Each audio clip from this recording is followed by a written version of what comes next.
పుచ్చకాయలను ఇష్టపడని వారు ఎవరూ ఉండరు. ఇక వేసవి కాలంలో శరీరాన్ని హైడ్రేటెడ్ గా ఉంచుకోవడానికి పుచ్చకాయలను ఎక్కువగా తింటుంటారు. డయాబెటీస్ బాధితులు కూడా తినగలిగే పండ్లలో ఇది ఒకటి. అయితే చాలా మంది పుచ్చకాయ తినేసి దాని గింజలను పడేస్తుంటారు.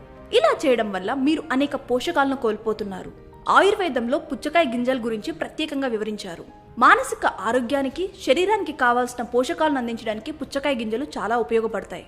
ఈ గింజల్లో ప్రోటీన్లు, ఆరోగ్యకరమైన కొవ్వులు, ఫైబర్, వివిధ విటమిన్లు, మెగ్నీషియం, ఐరన్, పొటాషియం, జింక్ వంటి ఖనిజాలు ఎక్కువగా ఉంటాయి. పుచ్చకాయ గింజలను తీసుకోవడం ద్వారా శరీరానికి కావాల్సిన ఒమేగా ఫ్యాటీ యాసిడ్స్ తో పాటు మోనో అన్సాచురేటెడ్, పాలీ అన్సాచురేటెడ్ కొవ్వులు లభిస్తాయి.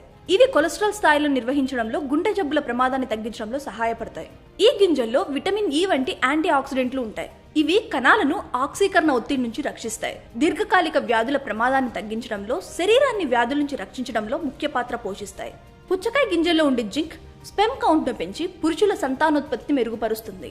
జీర్ణక్రియలు సక్రమంగా జరగడానికి, మలబద్ధకాన్ని నివారించడానికి కావాల్సినంత ఫైబర్ ఈ గింజల్లో ఉంటుంది. ఇక మెగ్నీషియం రక్తపోటును నియంత్రించడంలోనూ, కండరాలు, ఎముకల ఆరోగ్యాన్ని కాపాడుకోవడంలోనూ ఉపయోగపడుతుంది. అంతేకాకుండా ఈ గింజలు చాలా తక్కువ క్యాలరీల కంటెంట్ ను కలిగి ఉంటాయి కాబట్టి బరువు తగ్గడానికి సహకరిస్తాయి. ఈ గింజలను గ్రైండ్ చేసి ముఖానికి రాసుకుంటే చర్మం పొడిబారకుండా అందంగా మెరుస్తుంది. కాబట్టి ఏదో ఒక విధంగా పుచ్చకాయ గింజలు తీసుకుంటే పుష్కలమైన పోషకాలను మీ సొంతం చేసుకోవచ్చు.